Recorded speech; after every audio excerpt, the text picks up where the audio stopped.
Lebih banyak perselisihan internal di tingkat tertinggi pemerintahan Israel. Tadi malam, Menteri Pertahanan Israel Katz membuat pernyataan mengejutkan. Meme chat Kepala Komando Pusat IDF, Mayor Jenderal Avi Bluth, secara langsung di televisi. Lebih dari itu, kantor Kepala Staf IDF mengatakan mereka tidak diajak berkonsultasi dan kabar tersebut benar-benar mengejutkan. Dalam sebuah wawancara dengan Channel 14 Israel, Katz mengumumkan bahwa ia menunjuk Mayor Jenderal Dado Bar Khalifa yang ia sebut sebagai bagian dari generasi komandan yang berfokus pada kemenangan. Mayor Jenderal Avi Bluth dikenal karena memimpin inisiatif kebijakan besar yang mendukung komunitas Israel di tepi barat. Mantan Menteri Pertahanan Yoav Gallant menulis di X, Mayor Jenderal Avi Bluth adalah seorang perwira yang berani dan sangat berprestasi. Memcatnya secara langsung di siaran adalah tindakan yang tercela dan melewati satu lagi garis merah. IDF adalah perisai negara Israel. Merusak otoritas para komandan dan menyeret IDF ke dalam arena politik sama saja dengan bermain api yang membahayakan negara Israel. Mantan Menteri Pertahanan dan Kepala Partai Biru dan Putih Benny Gantz mengatakan di X, saya sudah mengenal Brigadir Jenderal Avi Bluth selama hampir 30 tahun. Dia adalah seorang perwira yang berprinsip, tegas, dan pragmatis. Upaya untuk menjadikan diskusi penempatan IDF sebagai bagian dari kampanye pemilihan pendahuluan Likud merugikan keamanan negara.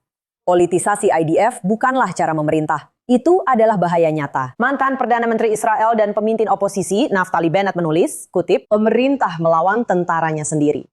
Setelah selesai membongkar IDF dari luar dan memastikan pembangkangan wajib militer secara massal, pemerintahan 7 Oktober telah memutuskan untuk membongkar IDF dari dalam dan memastikan kekacauan total. Mantan Mayor Jenderal IDF dan anggota Knesset, Elazar Stern, menyerukan kepada Perdana Menteri Netanyahu untuk segera memecat Menteri Pertahanan dengan mengatakan Israel Katz sedang sibuk dengan pemilihan pendahuluan dan bukan dengan keamanan Israel. Menteri Pertahanan telah kehilangan semua kendali. Namun, Menteri Pertahanan Katz tetap pada keputusannya, menyebut klaim para pengkritik sebagai kebohongan total dan bagian dari kampanye politik melawan pemerintah. Dan kembali ke studio, Mark, apa yang sebenarnya terjadi di sini? Sebuah pengumuman yang disampaikan secara terbuka di siaran TV langsung, lalu kemudian ralat terbuka, mengatakan bahwa sebenarnya tidak ada pengumuman yang benar-benar dibuat. Mengapa memilih cara yang begitu terbuka? Jadi ini tidak baik. Dan yang paling utama, ini tidak baik untuk negara Israel. Kerana siapapun yang mengikuti pers internasional tahu tentang semua berita mengenai kekerasan ekstrim para pemukim. Yang sering menjadi berita utama di seluruh Eropah dan Amerika Utara. Dan pemerintah-pemerintah pun berkomentar. Dan jika anda bertemu dengan duta besar asing, mereka akan mengatakan bahawa ini adalah isu nomor 1 yang mereka sebut sebagai kekerasan pemukim di tepi barat. Dan cerita ini sayangnya memberikan kesan bahawa Israel tidak cukup serius menangani ancaman kekerasan pemukim. Bahawa ketika komandan komando pusat yang bertanggungjawab atas pasukan Israel di tepi barat, ketika dia didisiplinkan atau diberitahu bahawa dia akan meninggalkan pekerjaannya kerana dianggap tidak cukup tegas terhadap kekerasan pemukim, itu adalah pesan buruk secara internasional. Dan saya fikir hal itu seharusnya dipahami. Setiap kali ada kasus kekerasan pemukim yang sangat parah, dan sekali lagi kita harus mengatakan bahawa ini bukan mayoritas pemukim. Ini hanya sebagian kecil, kelompok main hakim sendiri. Tapi meski begitu, setiap kali mereka melakukan sesuatu, selalu ada reaksi keras secara internasional. Dan penting bagi kita untuk mengendalikan hal itu.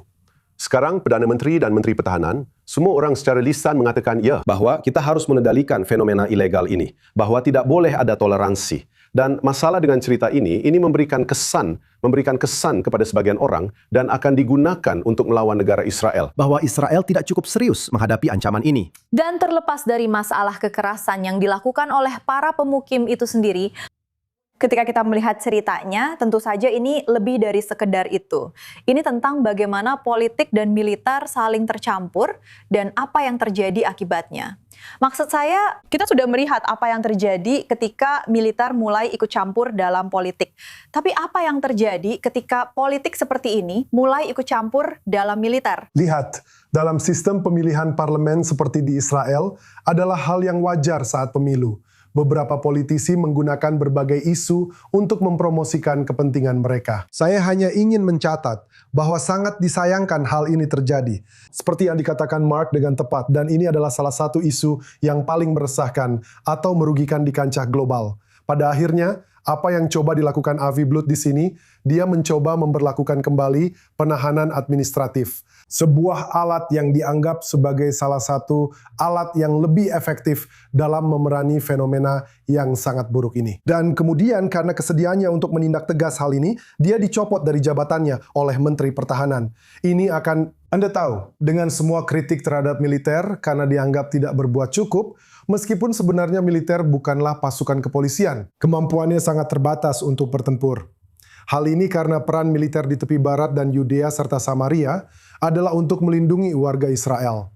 Itulah, Anda tahu, alasan utama keberadaan mereka. Jadi ketika mereka ditempatkan dalam situasi di mana mereka harus bertindak sebagai pasukan kepolisian, saat seorang jenderal berpangkat tinggi mencoba menggunakan kewenangan itu, dia langsung disingkirkan. Ini mengirimkan pesan yang sangat buruk.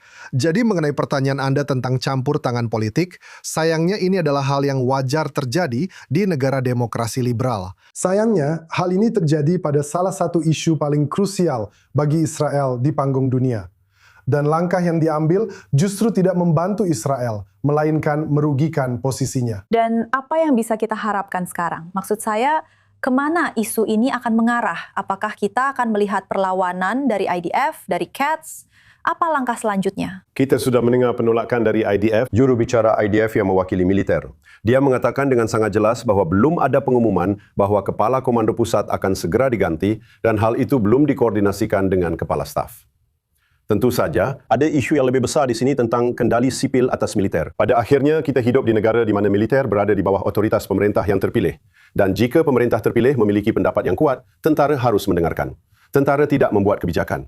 Di sisi lain, ada rantai komando yang benar dan hal-hal ini harus dilakukan dengan benar. Maksud saya, Menteri Pertahanan akan mengatakan bahawa dia kesal atau marah dengan Kepala Komando Pusat kerana Komando Pusat membawanya ke pengadilan atas suatu masalah, kan? Sekarang beberapa orang akan mengatakan bahawa itu adalah tugasnya untuk membawanya ke pengadilan atas masalah itu. Jadi ini bisa menjadi sangat teknis. Saya juga tidak berfikir ini direncanakan. Karena jika Anda menonton wawancara sebenarnya dengan Menteri Pertahanan, dia sedang dalam wawancara santai dengan sebuah panel dan seseorang bertanya kepadanya apa yang terjadi di sini dan dia memberikan jawaban. Saya tidak yakin dia bermaksud membuat berita utama seperti ini, tapi kita akan lihat nanti. Baiklah, terima kasih kepada kalian berdua. Tetap bersama kami.